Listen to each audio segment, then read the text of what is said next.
اے ایمان والو، انصاف پر قائم رہو اور اللہ کے لیے سچی گواہی دو،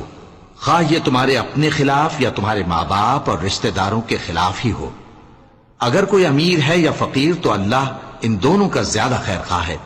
پس تم خواہش نفس کے پیچھے چل کر عدل کو نہ چھوڑ دینا۔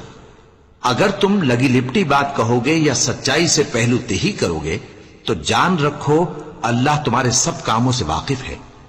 مومنو، اللہ پر اور اس کے رسول پر اور جو کتاب اس نے اپنے اس پیغمبر پر نازل کی ہے اور جو کتابیں اس سے پہلے نازل کی تھیں سب پر ایمان رکھو، اور جو شخص اللہ اور اس کے فرشتوں اور اس کی کتابوں اور اس کے پیغمبروں اور روز قیامت سے کفر کرے وہ رستے سے بھٹک کر دور جا پڑا۔ جو لوگ ایمان لائے پھر کافر ہو گئے، پھر ایمان لائے پھر کافر ہو گئے،